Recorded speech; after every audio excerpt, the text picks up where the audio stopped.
Larry Hausner here, the author of Save Baseball, a prescription for the major leagues. You can and should pick up my book online anywhere today.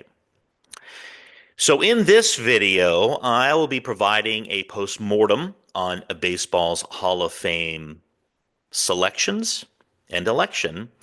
And I recorded a video and posted one about maybe 5, 6 weeks ago that was a precursor to the Hall of Fame selections and just giving you an idea of what I thought. And just to recap, Dave Parker and Dick Allen were elected to the Baseball Hall of Fame by the Classic Era Committee. That happened in the fall, and I couldn't agree more. Those were outstanding selections. In fact, I think way overdue for both of those players. So, to remind you of what my criteria is for Hall of Fame consideration, I shared that in that earlier video, and it's pretty simple. When you say that player's name, when you're thinking about should they or are they a Hall of Famer, you immediately think, yes, that player is a Hall of Famer. If you have to think about it and weigh it and go look up their stats, probably not a Hall of Famer. So, also in that previous video, I stated that I felt Ichiro Suzuki was a slam dunk Hall of Famer, and he was elected on his first try a couple of weeks ago, as was CC Sabathia, which surprised me because while he was a fine pitcher, he didn't meet my criteria. I mean, I didn't really think CC was dominant over many years as a Hall of Famer typically is. Also, I didn't think closer Billy Wagner was really Hall of Fame worthy. So last year, Billy came extremely close to being elected. I mean, he thought, well, he's going to make it here in 2025, as he was just a few votes shy last year. And this year, he was elected on his 10th and final year on the ballot. So, no doubt, Billy Wagner, a great closer, outstanding closer, and his numbers are fairly comparable to other closers who are in the Hall of Fame. But again, I said this in the previous video. Guess how many times Billy Wagner led the league in saves? Zero. None. To me, that's not a Hall of Famer, at least in my book. So, what are your thoughts on Billy Wagner and CC Bathia for their Hall of Fame selection and election? So, congratulations to them. They are fine players, but they're not Hall of Famers in my book. So, the class of 2025 is set. But let's spend a couple of minutes here discussing a couple of former stars who are not in the Hall of Fame, but are seemingly talked about this time of year.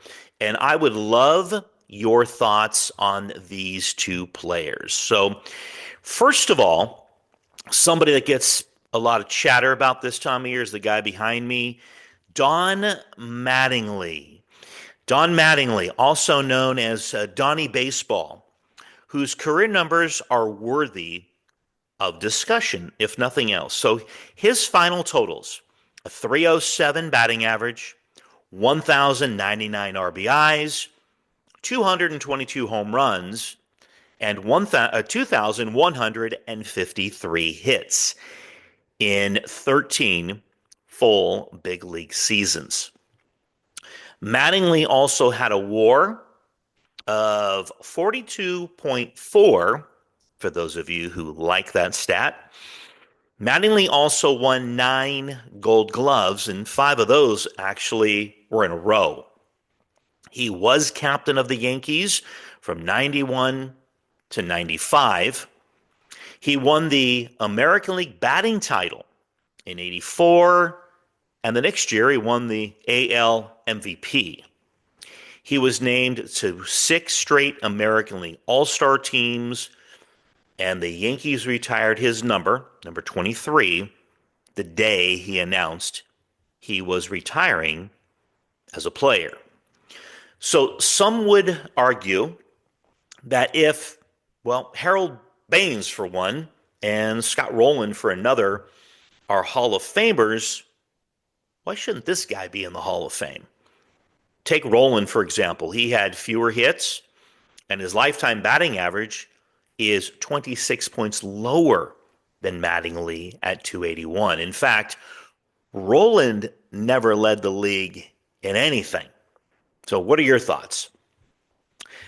So next up, somebody that I had the opportunity to grow up and watch in Southern California, Steve Garvey. Now, there's probably quite a few of you that are watching me right now that never saw Mattingly play and never saw Garvey play. Well, you missed out, but you've got YouTube, right? And you've got other resources where you can watch them in action. And Steve Garvey, Mr. Clean of the Los Angeles Dodgers and also the San Diego Padres. So he posted career numbers that I'm going to share with you. 294 batting average, 272 home runs, 2,599 hits, RBIs, 1,308. And also, his WAR was 38. Garvey also played in 1,207 consecutive games. Yeah, never took a day off from September 3rd of 1975 until July 29th of 83. That's impressive and something we most likely will never see ever again. In his career, Garvey was a 10-time All-Star, 8 of those with the Dodgers. He won the 74 National League MVP award and twice led the league in hits. So if you ever go on Baseball Reference, and I do, one of the things I enjoy taking a look at are what's called similarity scores, like who else throughout baseball history, past or present, compare to Steve Garvey, for example, and his numbers are comparable to Hall of Famer Orlando Cepeda. Not too shabby. Garvey also won 4 straight Gold Gloves. And again, personally, I have always thought of Steve Garvey as a Hall of Famer.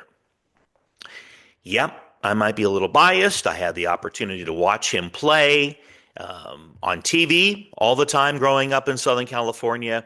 And I saw him in person a great deal as well. Kind of somebody that I looked up to and thought this guy should be definitely considered for the Hall of Fame. Impressive numbers.